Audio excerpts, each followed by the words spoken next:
कि उत्तर प्रदेश के 7वें चरण में 5 बजे तक का वोटिंग परसेंटेज हमारे सामने 54.18% वोटिंग 9 जिलों की 54 सीटों पर हो चुकी है। तो ये रफली फेज 6 के वोटिंग परसेंटेज को रिफ्लेक्ट कर रहा है। तो 46 था, 3 बजे तक 54 है, 5 बजे तक मतलब ये 57 58 टच इजीली 56 57 इजीली टच कर सकता है। तो 9 जिलों में 54 सीटों पर वोट डाले जा चुके हैं और इस वक्त देखेंगे आप तो 50s में है। और अगर मैं आपको दिखाऊंगा इस वक्त कि अभी तक हाउ हैज यूपी वोटेड 6 के 6 फेजेस में अगर आप देखेंगे 12 17 और 22 को अगर आप कंपेयर करेंगे तो यूपी में 12 और 17 में वोट में इंक्रीमेंट हुआ था, 17 22 के अंदर कम हुआ था। फेज 1 2 3 4 5 6 6 के अंदर यही नतीजे हैं। और अभी तक जो फेज 7 पिछली बार फेज 7 में वोटिंग नहीं हुई थी, इसलिए फेज 7 का कोई पास्ट पैरेलल हम नहीं दे सकते। तो लगभग ये देखा जा रहा है कि उत्तर प्रदेश की वोटिंग ट्रेंड्स जो है वो पिछली बार से डिप हुए हैं। किसका वोटर नहीं निकला है, किसको इससे फायदा होगा, हमारे एक्सपर्ट्स हम इसको पूछने वाले हैं। मेरे साथ में इस वक्त जुड़ रहे हैं मेरे साथ में मेरा पैनल जो है वो कंटिन्यू जुड़ा हुआ है। आलोक मेहता जी सीनियर जर्नलिस्ट, 4 डेकेड से ज्यादा का एक्सपीरियंस है। Arvind Mohan ji senior journalist, 3 decade से ज्यादा एक्सपीरियंस है। विकास सरस्वत जी जुड़े हुए हैं जो लेखक है, दैनिक जागरण के अंदर स्तंभकार है। मेरे साथ प्रेम कुमार पॉलिटिकल एनालिस्ट जुड़े हैं। मेरे साथ Ajit Dutta young dynamic political analyst, इन्हें हेमंता बिस्वा शर्मा पे काफी पॉपुलर बेस्ट सेलर किताब भी लिखी है। मेरे साथ रश्मि सावंत जुड़ रही हैं जो सोशल एक्टिविस्ट है और मेरे साथ में अरविंद चतुर्वेदी जी बने हुए हैं। दोस्तों उत्तर प्रदेश के हर बारीकी से किसी को एनालिसिस करना आता है तो अरविंद चतुर्वेदी जी उसमें नंबर 1 पे होंगे, तो ये काफी इंपॉर्टेंट है। तो मैं प्रेम कुमार जी आपसे शुरू करना चाहता हूं और फिर आलोक मेहता जी के पास आऊंगा और फिर विकास सरस्वत जी, अरविंद चतुर्वेदी जी के पास आऊंगा। अजीत दत्ता को ला रहा हूं। प्रेम कुमार जी मुझे एक बात बताइए कि जो वोटिंग डिप हुआ है इसको मैं ऐड करना चाहता हूं कि इसमें जो महिलाओं का वोट है एवरी फेस के साथ में बढ़ा है उत्तर प्रदेश के अंदर, जिसकी बात अरविंद मोहन जी कुछ समय पहले कर रहे थे। तो इससे हम प्रेम कुमार जी कौन सी पार्टी को फायदा होगा आपके साथ?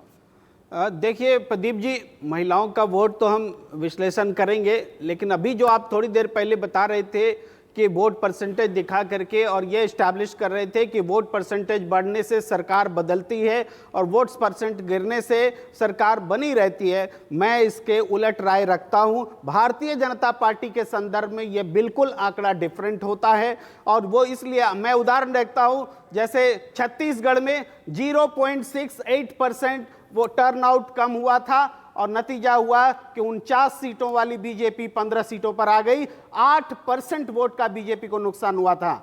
आप राजस्थान का उदाहरण ले लीजिए, 0.98% टर्नआउट डाउन हुआ था और भारतीय जनता पार्टी 163 सीट से घटकर 73 सीटों पर आ गई थी। आप ले लीजिए। तो आपकी थीसिस प्रेम कुमार ये है कि जब भी वोटिंग कम होगी भाजपा को नुकसान होगा, इसी थीसिस पे मैं विकास सरस्वत रुक जाइए। नहीं रुकिए, ये बहुत इंपॉर्टेंट चीज है। रुकिए एक सेकंड प्रेम कुमार, आपने 2 एग्जांपल्स दिए, इसमें मैं आलोक मेहता जी आपसे पूछना चाहता हूं। आलोक मेहता जी आप इससे अग्री करेंगे? अजीत दत्ता के पास आ रहा हूं, विकास सरस्वत और अरविंद चतुर्वेदी जी के पास में आ रहा हूं, रश्मि सावंत जी मेरे साथ जुड़ चुकी है। आलोक मेहता जी क्या आप इससे अग्री करेंगे जो ये कह रहे हैं कि भैया वोटर नहीं निकला, मतलब अगर वोटिंग परसेंटेज डिप मतलब भाजपा का नुकसान, क्या इसको माना जा सकता है? देखिए प्रदीप जी, मैं इनसे इसलिए असहमत हूँ कि छत्तीसगढ़, राजस्थान, मध्य प्रदेश में डायरेक्ट फाइट होती है। यहाँ पर कई है और उसमें जो कमिटेड वोट है, मैं ये तो मान सकता हूँ। अभी हम ये भविष्यवाणी नहीं कर रहे हैं कि कौन जीत रहा है और बिल्कुल हार रहा है। आप उसकी तरह छत्तीसगढ़ में तो बीजेपी कहीं रही नहीं थी, तो आप क्या मान रहे हैं कि बीजेपी यहाँ पर 50 सीट पर आ जाएगी? ऐसा नहीं है। ये है कि जो कमिटेड वोट है और महिलाओं का वोट जो कह रहे हैं वो हो सकता है कि चाहे 2% ही गया हो प्रियंका गांधी के लिए, लेकिन बीजेपी के लिए सबसे बड़ा वोट महिलाओं का वोट बैंक है जो धार्मिक भावनाओं के आधार पर जाता है। युवाओं का वोट है, उनमें भी यदि जो बिल्कुल जो हिंदुत्व को मानते हैं वो यदि बेरोजगारी को मुद्दा उतना बड़ा नहीं मानते, चूँकि बेरोजगारी वो कहते काम तो हम कर रहे हैं।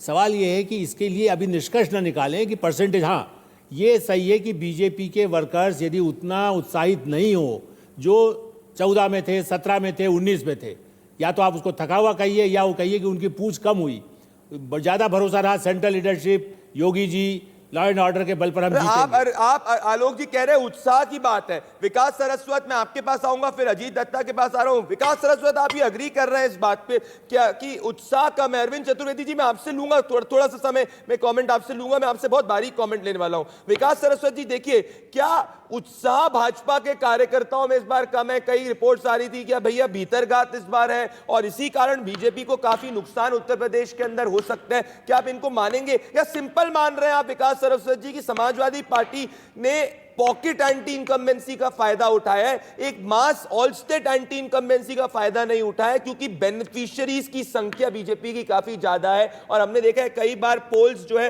ये डायरेक्ट बेनिफिट को डिस्काउंट कर देते हैं, जैसे 19 के अंदर भी किया था। विकास सरस्वत। प्रदीप, मेरा मानना है कि ये दोनों ही जो व्याख्याएं होती हैं वोटर टर्नआउट को लेके, ये थोड़ी सरलीकृत तरीके की व्याख्याएं हैं कि हाई वोटर टर्नआउट हुआ तो एंटी इनकम्बेंसी होगी, लो वोटर टर्नआउट होगा तो वो बीजेपी के खिलाफ जाएगा। मेरा मानना है आप इसको इस चुनाव में भी और एक एक चुनाव को एक असेंबली इलेक्शन को दूसरे असेंबली इलेक्शन से भी कंपेयर करके अगर देखें तो जब जब चुनाव ज्यादा फंसा हुआ होता है, चाहे तो पूरा चुनाव या एक कॉन्स्टिट्यूएंसी का चुनाव जब ज्यादा फंसा हुआ होता है, वहां वोटर टर्नआउट अपने आप हाई होता है। इस चरण में भी आप देखेंगे तो बनारस का जो वोटर टर्नआउट है वो अपेक्षाकृत कम है बाकी के और एक जगहों और से। मैं इसमें आगे लेना चाहता हूं विकास सरस्वत जी। विकास जी बहुत इंपॉर्टेंट पॉइंट है। एक चीज और मैं जोड़ना चाहूंगा, एक संभावना को जो हम नकार रहे हैं वो ये भी है, जो आलोक जी ने कहा उससे भी मैं सहमत हूं बात से, वो भी आंशिक रूप से सही हो सकती है, परंतु आप ये देखिए कि बसपा एक बहुत बड़ी पार्टी रही है उत्तर प्रदेश के अंदर।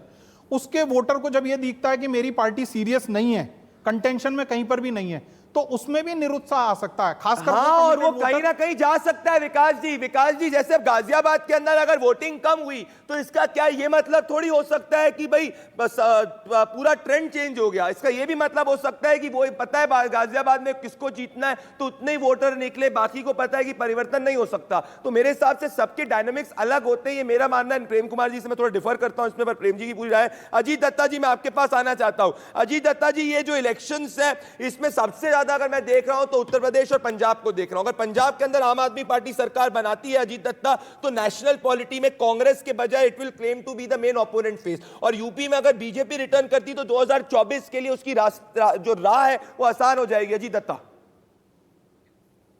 आई थिंक आप जो कह रहे हैं वो एकदम करेक्ट है कि अभी कांग्रेस अगर आम आदमी पार्टी पंजाब में आ जाए, गोवा में भी मोर और लेस ठीक परफॉर्म करे, तो it will turn out to be the national alternative in the coming years. Or this is not looking good for the Congress. Even Uttar Pradesh, apparently it's not looking too good for the Congress. तो आम आदमी party उनके लिए this election is an election where they can establish themselves as a national alternative to the BJP and replace the Congress in that position. ये बहुत बड़ी बात है। रश्मि सावंत के पास आने के पहले मैं अरविंद चतुर्वेदी जी आपके पास आना चाहता हूं।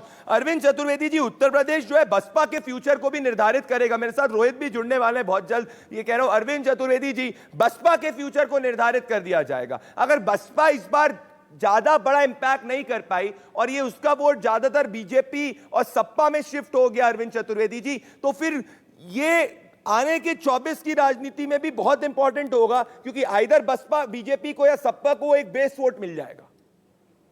अरविंद चतुर्वेदी जी। देखिए, नरेंद्र मोदी की पूरी नजर बहुजन समाज पार्टी की वोट पे है। आप योजनाओं की बात करें, मकान देने की बात करें, स्कॉलरशिप देने की बात करें, बिजली कनेक्शन देने की बात करें, उनके पास पूरा डेटा है। और प्रदीप, मैं आपको बता दूं कि 21 करोड़ लाभार्थी हैं। जो भारतीय जनता पार्टी बार बार कह रही कि मेरे साइलेंट जो वोटर हैं, जो लाभार्थी हैं, उसकी संख्या बहुत बड़ी है और एक बहुत बड़ा वोट बैंक है। सवाल यह है कि क्या वो जाति और धर्म में चले जाते हैं? अगर इस बार भारतीय जनता पार्टी चुनाव जीतेगी तो जाति और धर्म का जो तिलस्म है ना, वो पूरी तरह से टूट जाएगा। क्योंकि जो कार्यकर्ता थे, मैं आपको बताऊं कि कोविड में भारतीय जनता पार्टी के कार्यकर्ताओं ने काम किया। उसके बाद आप देखिए कि जो जातियों की रैलियां हुई, जो प्रधानमंत्री की रैलियां हुई, जो अलग अलग उनके प्रभारी बनाए गए थे उनकी रैलियां थी, तो वही कार्यकर्ता थे। और जो कार्यकर्ताओं के उत्साह की बात हो रही है, वो कार्यकर्ताओं का उत्साह, भाई एक आदमी, आखिर हर व्यक्ति की काम करने की क्षमता होती है और अपनी क्षमता से ज्यादा जब आप काम लेंगे तो वो उत्साह धीरे धीरे कम हो जाता है, कम हो जाएगा, उत्साह कम होगा अरविंद जी, तो इसका नुकसान होगा। पर मैं डायरेक्ट अरविंद जी इस पॉइंट को मैं आगे ले जाना चाहता हूं। I want to take this point forward. मैं अरविंद मोहन जी आपके पास, अरविंद मोहन जी मैं आपके पास आना चाहता हूं। मेरे साथ एमआर वेंकटेश भी जुड़ने वाले हैं। मेरे साथ सैयद असद अब्बास भी जुड़े हुए हैं। सैयद असद अब्बास, मैं आपसे पूछना चाहता हूं, आने वाला हूं आपके पास, पर पहले मैं अरविंद मोहन जी आपसे पूछना चाहता हूं। अरविंद मोहन जी, क्या ये बेनिफिशियरी जो डायरेक्ट बेनिफिट्स है, जिसको बहुत लोग शायद से कम आंक रहे हैं। इंप्रूव लॉ एंड ऑर्डर, हर तीसरे चौथे घर के अंदर राशन, क्या ये जितने कास्ट कॉम्पोजिशंस को फेल कर देगा? देखिए, बीजेपी आखिर में इस पे आई है। बीजेपी ने पहले फेज से सारे इशू उठाए, हिंदू मुसलमान करने के, हिंदुस्तान पाकिस्तान करने के, फिर सपा को क्रिमिनल पार्टी बताने के या अपराधियों का संरक्षक बताने के, और उसके सरकार के फेलियर्स को। तो लॉ एंड ऑर्डर बाद में लगता है कि औरतों को सूट करता है, क्योंकि स्थिति कुछ बदलाव हर शहरी परिवार ये महसूस कर रहा है कि चीज़ें कुछ बदली हैं, तो वो बीजेपी को एक फ़ायदा दिखाई दे रहा है। और दूसरा, कोरोना के पीरियड में जो राशन बटा है उसको, तो इन दो मुद्दों पे वो आए हैं। लेकिन जो नाराज़गी के पॉइंट हैं वो भी पर्याप्त हैं, और उन्हीं पर वो से दिख नाराजगी रहा के है। पॉइंट अरविंद मोहन जी क्या इतना इनफ है कि सत्ता परिवर्तन होगा? ये मैं जानना चाह रहा हूं और इस पे मैं आगे बढ़ना चाहता हूं। मैं नाराजगी के मेरे पॉइंट साथ मेरे एक इसी वक्त दोस्तों मैं और सवाल पूछना चाह रहा हूं। इस वक्त मैं आपसे उत्तराखंड के पूछना चाहता हूं कि क्या उत्तराखंड के अंदर क्लोज जो इलेक्शन है उस पे कुछ ना कुछ बेनिफिशियरी वोट या इसमें बीजेपी का सुपड़ा साफ होने वाला है? मेरे साथ रोहित जुड़ने वाले हैं। रोहित डायनामिक इंडिया न्यूज के सीनियर एंकर हैं और ये उत्तराखंड से ही आते हैं, तो इनसे मैं जानने की कोशिश करूंगा कि किस तरीके से इनकी क्या राय है। तो पुष्कर धामी क्या अपनी सीट खटीमा जीत पाएंगे? क्या हरीश रावत अपनी सीट जीत पाएंगे? और क्या आम आदमी पार्टी कुछ डेंट बना पाएगी कि नहीं बना पाएगी, या सिर्फ और सिर्फ ये मीडिया में ही डेंट हुई है? दिस इज वेरी इंपॉर्टेंट क्योंकि उत्तराखंड बहुत ज्यादा क्लोज है। मैं रश्मि सावंत मैं आपके पास जाना चाहता हूं and then I am coming to Syed Asad Abbas. Rashmi, आप गोरखपुर पे इस वक्त गोरखपुर गई थी। गोरखपुर में समाजवादी पार्टी कह रही है कि वो 3 से 4 सीट्स जीत सकती है, गोरखपुर के गढ़ को बीजेपी को हरा सकती है। आप कैसे देखती हैं? आपको लग रहा है इस बार कोई कंपटीशन है, और do you think there is a competition in Uttar Pradesh? Is there change happening? What do you think? तो मैं गोरखपुर में थी और मुझे लगता है कि the only testament we need is the fact कि महाराज जी, बाबा जी के रैली में कितने लोग आए, और जो सपा की रैली निकली थी उसमें कितने लोग आए। तो जो योगी जी की रैली निकली थी उसमें पूरा शहर आ चुका था। और गोरखपुर में एक सेंटिमेंट ये भी है कि it is the city of Yogi Adityanath, तो वो भी एक सेंटिमेंट है जो नहीं जाएगी। और जब तक भाजपा ने इतना अच्छा काम किया है पिछले 5 सालों में यूपी में, तो इसके बाद तो I don't see any reason why there would be a change. क्योंकि आप कह रही हैं you don't see a reason because ground पे आपको नहीं मिल रहा है जो भी ग्राउंड पे, आप ग्राउंड पे काफी समय मौजूद है। रोहित मेरे साथ आने वाले कुछ ही समय के अंदर मैं आपके पास सैयद असद अब्बास आना चाहता हूं। सैयद असद अब्बास, नेशनली देखा जाए अगर कांग्रेस पार्टी पंजाब में रिपीट नहीं होती है और अगर कांग्रेस पार्टी उत्तराखंड के अंदर सरकार नहीं बनाती है, तो फिर claim of the main opponent party to take on the BJP, Congress का जो क्लेम है वो कंप्लीटली फॉल फ्लैट हो जाएगा। सैयद असद अब्बास। तो ये मानता हूं कि आप तो माशाल्लाह हिंदुस्तान के बहुत ही बेहतरीन सेफोलॉजिस्ट हो चुके हैं, आप काफी जगह ट्रैवल चुके हैं, बहुत सालों का आपका एक अनुभव है। उसी के साथ प्रदीप भाई, मैं समझना चाहूंगा कि देखिए, मैं हालांकि कांग्रेस का समर्थक रहा हूं, लेकिन आज जरूरत है कांग्रेस को कि वो एकजुट हो जाए, चाहे वो पंजाब हो या उत्तराखंड हो। क्यों बता दूं? क्योंकि जो grand old party of India है, जो कांग्रेस पार्टी है, अगर आप दूर दूर तक देखें, गली गली में देखें, नुक्कड़ कहीं भी देखें, आप कांग्रेस का नाम आता है, जरूर से आता है। क्यों बता दूं? क्योंकि ये ऐसी पार्टी है, साल साल लगातार 70 साल से भी पुरानी पार्टी है कांग्रेस पार्टी, और भाजपा को टक्कर देने वाली सिर्फ कांग्रेस पार्टी है तमाम पूरे हिंदुस्तान में। तो इसलिए उत्तराखंड हो या पंजाब हो या कहीं भी हो, कांग्रेस को जरूरत है कि वो देखें, पहचाने देखे। पर रोहित, मैं आपसे पूछना चाहता हूं, आप उत्तराखंड से ही आते हैं, रोहित मुझे बताइए जरा कि क्या उत्तराखंड के अंदर, क्योंकि देखिए उत्तराखंड में अगर कांग्रेस सरकार नहीं बना पाती तो कांग्रेस पे काफी सवाल हो जाएंगे। आप उत्तराखंड से आते हैं, कि आपको लग रहा है एक तरफा कांग्रेस की लहर है उत्तराखंड के अंदर, या गढ़वाल कुमाऊं दोनों में कांग्रेस पार्टी जो है स्वीप कर जाएगी? रोहित, देखिए प्रदीप, बहुत सारे फैक्टर्स हैं। अगर हम फैक्टर्स देखें तो मुझे लग रहा है कि अभी तक कांग्रेस की, अगर मैं बात करूं, आपने कांग्रेस की बात की, तो कांग्रेस अभी तक एकजुटता वो हमने देखा पूरे कैंपेन के दौरान नहीं दिखा पाई थी। एकजुटता लगातार हमने देखा था, जो लड़ाई थी हरीश रावत और प्रीतम सिंह की, वो सतह पर आई। हरीश रावत को पहले रामनगर सीट दी गई, उसके बाद फिर उनकी सीट को चेंज करना पड़ा वहां पर। क्यों? क्योंकि वहां पर भी कहीं ना कहीं एक गूफअप था। तो ये गूफअप्स दिखा रहे हैं कि जो एक लड़ाई नहीं दिखनी चाहिए थी पब्लिक के बीच में, वो लड़ाई देखी गई एंड टाइम पे। हालांकि देखिए, हरक सिंह रावत जरूर आ गए थे, हरीश रावत जरूर आ गए थे कांग्रेस के खेमे में, लेकिन क्या हरक सिंह रावत का आना जो है वो कांग्रेस के लिए फायदेमंद होगा, देखना होगा। हालांकि अभी तक जो है वो कांग्रेस, मुझे लगता है कि वो सीसॉ जो पैटर्न रहा है उसके भरोसे रही है कांग्रेस। लेकिन क्या कांग्रेस जो है, जो लगातार अपने कैंपेनिंग के दौरान ये कहती रही कि हाँ देखिए बीजेपी का शासनकाल था तो 3-3 सीएम बदल गए, तो क्या वो 3-3 सीएम बदलने वाला जो फैक्टर था उसको भुना पाई है कांग्रेस? नंबर 1। दूसरा, मुद्दे बहुत सारे हैं। नंबर 2 था पलायन का मुद्दा, क्या पलायन का मुद्दा था उसको भुना पाई कांग्रेस? नंबर 3, रोजगार का मुद्दा, क्या रोजगार के मुद्दे को भुना पाई कांग्रेस? नंबर 4, एक बहुत इंपॉर्टेंट फैक्टर है शिक्षा और स्वास्थ्य उत्तराखंड में। अगर कोई भी जो विपक्ष होता है वो इस इशू को अच्छे तरह से भुना सकता था, लेकिन क्या शिक्षा और स्वास्थ्य के मुद्दे को भुना पाई कांग्रेस? ये बहुत सारे मेजर फैक्टर्स हैं। क्योंकि जब हमने देखा कैंपेन में, प्रदीप आपने भी जब अपना इससे पहले ओपिनियन पोल किया था तो आप भी ग्राउंड पर उतरे थे, जो आपके साथी था आप लोग भी ग्राउंड पर उतरे थे। क्या आपको यह महसूस हुआ कि ये जो इतने सारे फैक्टर्स हैं, क्या इसको कांग्रेस भुना पाई? अगर इतने सारे फैक्टर्स होने के बावजूद कांग्रेस उसको नहीं भुना पाती है तो फिर मुझे लगता है कि ये कांग्रेस का फेलियर होगा। इससे बड़ा कुछ भी, इससे बड़ा मौका कांग्रेस के पास नहीं था। काफी सही कह रहे हैं आप रोहित, मैं आपसे कंप्लीटली इस बात पे सहमत हूं। और मैं ये कहना चाहता हूं इस बात पे, रोहित आपको क्या लगता है कि प्राइम मिनिस्टर, देखिए एक तो होता है लोकली इलेक्शन को एनालाइज करना, कहा जाता है उत्तराखंड के अंदर पीएम मोदी की काफी जो है पर्सनल टच और पर्सनल पकड़ है। तो अगर कांग्रेस पार्टी जरूर 3 बार बीजेपी ने मुख्यमंत्री बदले, पर साथ में क्योंकि पीएम मोदी ने, अगर आप देखेंगे पिछले 4 से 5 बार काफी ज्यादा फोकस 4 से 5 दिनों में उत्तराखंड के अंदर किया है, तो आपको लग रहा है कि रोहित कि क्या उत्तराखंड के अंदर वोटिंग भी इस बार कम हुई है? तो क्या इस कम वोटिंग के कारण कम वोटिंग के अंदर भारतीय जनता पार्टी को नुकसान होगा? क्योंकि ये वोटिंग देखिए रोहित, आप 2012 से कम गई है, 2017 से भी कम हुई है, पर इसमें 4% महिलाओं का वोट ज्यादा है पुरुषों से। आप इसको कैसे देखते रोहित? देखिए प्रदीप, मुझे लगता है कि यहाँ पर साइलेंट वोटर्स जो है, मुझे लग रहा है कि हम शायद उसको भूल जा रहे हैं। क्योंकि जितने भी अभी तक हमने चरण कवर किए हैं, उसमें उत्तराखंड का भी चरण था, उसमें यूपी के भी चरण हमने कवर किए, इसमें बहुत सारे वोटर्स हमको ऐसे मिले जो कि साइलेंट वोटर्स थे। हमारे भी जो संवाददाता थे अलग अलग बूथों पर मौजूद थे।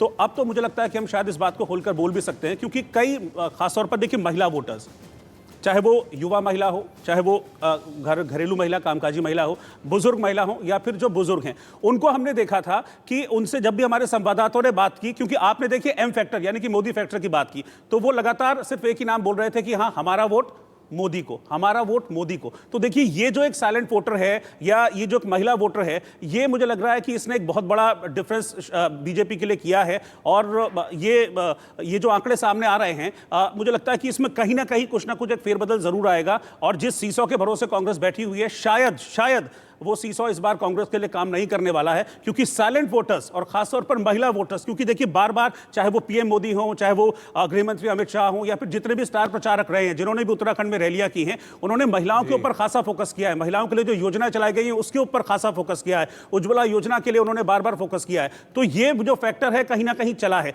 और एक और बात यह है कि लॉ एंड ऑर्डर, फिर चाहे वो यूपी का हो, फिर चाहे वो उत्तराखंड का हो, क्योंकि कई लोग थे, मैंने खुद ऐसे लोगों की बाइटें यहां पर देखी, उन्होंने कहा कि ठीक है देखिए विकास अपनी जगह है, खाना पीना सब मिल रहा है, वो अपनी जगह है, लेकिन एक फैक्टर है कि हां आज हम इस चीज को लेकर एश्योर है कि हमारी बच्ची अगर घर से बाहर जा रही है तो वो सुरक्षित घर वापस लौटेगी। ये कहीं ना कहीं एक बड़ा फैक्टर है, मुझे लगता है, जो एक डिफरेंस क्रिएट करने जा रहा है। काफी बड़ी बात करें। मेरे साथ आलोक मेहता, मेरे साथ अरविंद मोहन, अरविंद चतुर्वेदी, रश्मि सावंत, अजीत दत्ता, सैयद असद अब्बास, विकास सरस्वत, राहुल लाल, प्रेम कुमार, सब बने हुए हैं। और मैं एक चीज कहना चाहता हूं रोहित, आप इनमें से जिससे जाए पूछिए। एक सवाल जो मेरे मन में तो ये आ रहा है रोहित, कि अगर मैं उत्तर प्रदेश की बात करूंगा, उत्तर प्रदेश और उत्तराखंड के अंदर यह फर्क है कि उत्तर प्रदेश में इस बार मेन वोट पिछली बार से ज्यादा हुआ है और उत्तराखंड के अंदर वो नहीं हुआ है। और पंजाब के अंदर जो वोटिंग हुई है इस बार वो 6% कम हुई है पिछली बार की वोटिंग से। तो इससे किसको फायदा होगा, किसको नुकसान होगा, रोहित आप बताइए। मुझे लगता है मैं प्रेम कुमार जी के पास चलता हूं, क्योंकि प्रेम कुमार जी सीनियर जर्नलिस्ट भी रहे हैं। उत्तराखंड के परिप्रेक्ष्य में अगर मैं बात करना चाहूं प्रेम कुमार जी, तो आप इसको किस तरीके से देख रहे हैं उत्तराखंड में?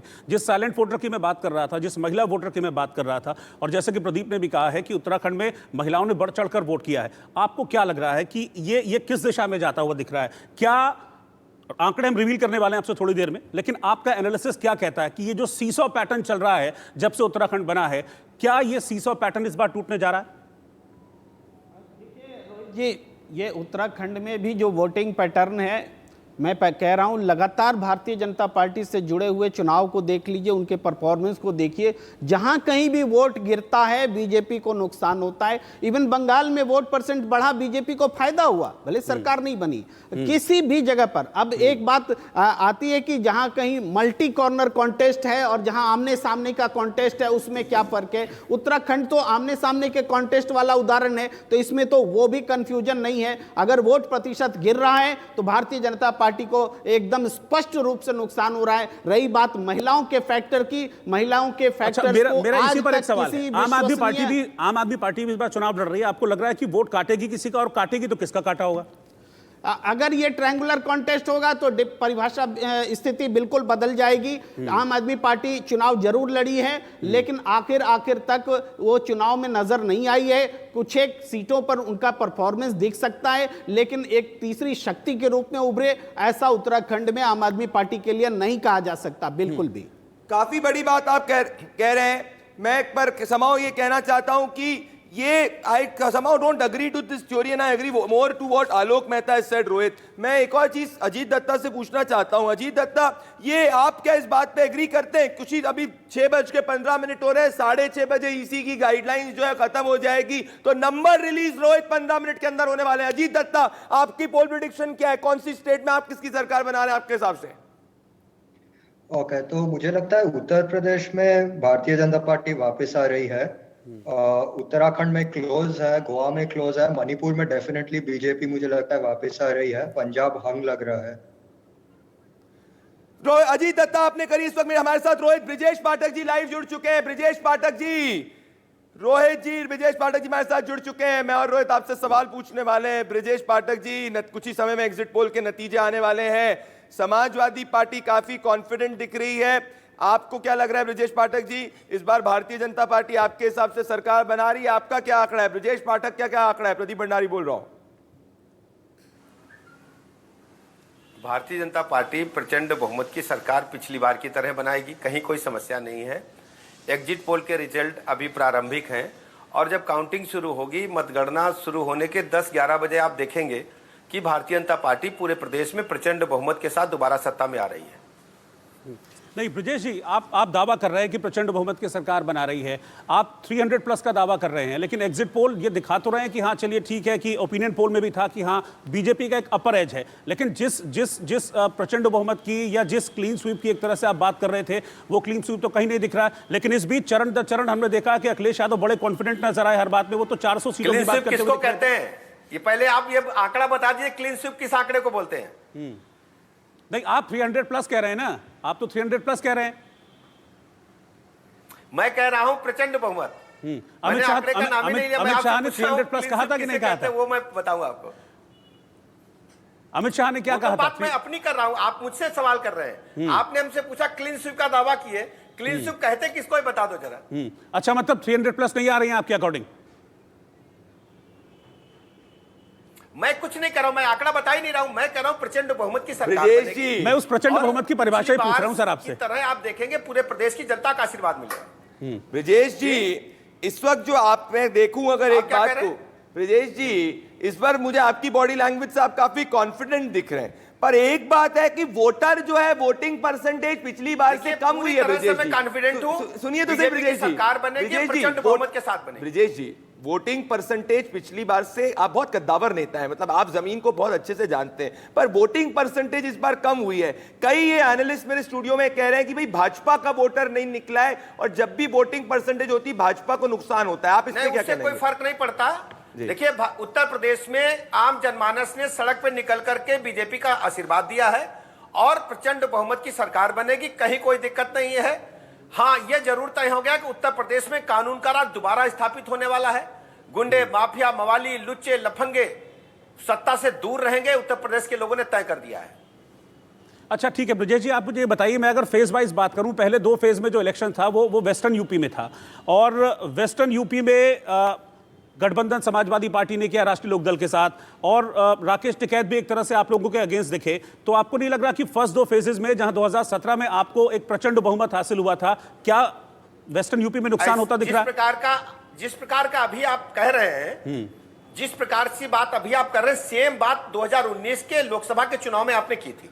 आपने कहा था कि बहुजन समाज पार्टी के साथ सपा का गठबंधन हो गया, और जातिगत आंकड़े ये कहते हैं कि ये तो बहुत बड़ा पहाड़ वोट का खड़ा हो जाएगा, और भारतीय जनता पार्टी का क्या जवाब है। उस समय भी मैंने आपसे यही कहा था कि उत्तर प्रदेश की आम जनता का आशीर्वाद बीजेपी को प्राप्त है, सत्ता के लिए नहीं थे सर, बीजेपी प्रचंड बहुमत के साथ प्रदेश में आएगी। उस वक्त अब आप 5 साल सरकार गुजार चुके हैं सर, क्या आपको नहीं लगता कि एंटी इनकम्बेंसी जैसे कुछ चीज रही होगी? दरअसल उस समय 2019 में जब हम चुनाव लड़े थे, तो 2014 और 5-19 में ही चुनाव लोकसभा का दोबारा हुआ था, और आज फिर हम 17 से 22 में बैठे हैं। फिर मैं दावा दोहराता हूं, हमारी सरकार प्रचंड बहुमत के साथ आ रही है। प्रदेश की जनता का आशीर्वाद बीजेपी को प्राप्त है। बीजेपी का आम कार्यकर्ता जनता के हर सुख दुख में खड़ा रहकर कंधे से कंधा मिलाकर काम किया है। ब्रजेश जी, आदरणीय प्रधानमंत्री नरेंद्र मोदी जी की जन कल्याणकारी योजनाएं, पानी, बिजली, सड़क, स्कूल, अस्पताल, पक्का मकान, दवाई, सब कुछ उपलब्ध कराने का काम बीजेपी ने किया है, और कानून का राज बीजेपी ने यूपी में स्थापित किया है। तो उत्तर प्रदेश के 25 करोड़ लोगों ने ब्रजेश जी 3 दशकों में कभी ऐसा नहीं हुआ है कि कोई पार्टी ने आपकी सरकार रिपीट हुई है।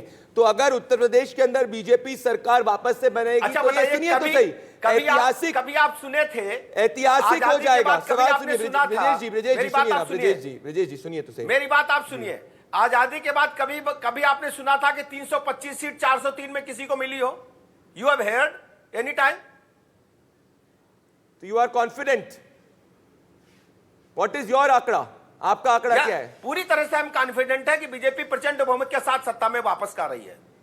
सर, बात कॉन्फिडेंस की तो हो रही है, आप भी वही बात उतने कॉन्फिडेंस से कहते हैं जितनी समाजवादी पार्टी कॉन्फिडेंस से कहती है। आज सुबह की बात है, जब वोटिंग चल रही थी, तब ओम प्रकाश राजभर कह रहे थे कि आज जिन 54 सीटों में है, जब दो लोग वही बात कह रहे हो, आप सुनिए, जब 2 लोग वही बात कह रहे हो, तो पुराना ट्रैक रिकॉर्ड देखा जाना चाहिए। हमने 14 में कहा था वो पूरा किया, 19 में कहा था पूरा किया, 17 में पूरा किया। तो हमारा ट्रैक रिकॉर्ड ये है कि जनता का आशीर्वाद मुझे प्राप्त है, भारतीय जनता पार्टी को प्राप्त है। और उनका ट्रैक रिकॉर्ड क्या है? वो 14 में फेल साबित हुए जब वो पावर में थे, 17 में फेल साबित हुए जब उन्होंने कांग्रेस से गठबंधन किया, और 19 में उन्होंने बीएसपी से गठबंधन किया, फेल साबित हुए, और इस बार के सारे गठबंधन उनके फेल साबित होंगे, और भाजपा पुनः प्रचंड बहुमत के साथ सत्ता में आएगी। ब्रजेश जी, मेरा आखिरी सवाल आपसे है, कुछ ही समय में एग्जिट पोल के नतीजे आने वाले हैं, इलेक्शन कमीशन की गाइडलाइंस जो है वो हटने वाली है। ब्रजेश पाठक के लिए प्रचंड बहुमत क्या है? 300, 270, 280, और 10 तारीख को मैं वापस आपसे पूछने वाला हूं ब्रजेश, क्योंकि आप मुझे पता है 10 को भी जुड़ेंगे। आपके लिए क्या है प्रचंड बहुमत? अखिलेश यादव 400 सीट है, आपके लिए प्रचंड बहुमत आप आंकड़े बता पाओगे या ईश्वर बता सकता है? आंकड़े की जानकारी या तो आपको है, आप निष्पक्ष विवेचना करिए, या ईश्वर को पता है। मैं कहता हूं कि प्रचंड आशीर्वाद जनता का मुझे मिला है, और प्रचंड बहुमत की सरकार भाजपा बनाएगी। चलिए, जुड़ने के लिए बहुत बहुत धन्यवाद ब्रजेश पाठक जी। दोस्तों, भारतीय जनता पार्टी के कद्दावर नेता, आभार, मुझे समय दिया, बहुत बहुत आभार आपका। Thank you Brajesh Pathak ji. रोहित, आप देखें, ब्रजेश पाठक जी कॉन्फिडेंट दिख रहे हैं, पर नंबर नहीं दे रहे रोहित। हाँ, लेकिन नंबर हम बताएंगे प्रदीप, आप जी, नंबर हम बताएंगे। एक छोटा सा ब्रेक ले रहे हैं, और ब्रेक के बाद नंबर्स के साथ हम वापस लौट रहे हैं। कहीं मत जाइएगा, ब्रेक के बाद नंबर्स रिवील करने वाले एग्जिट पोल के।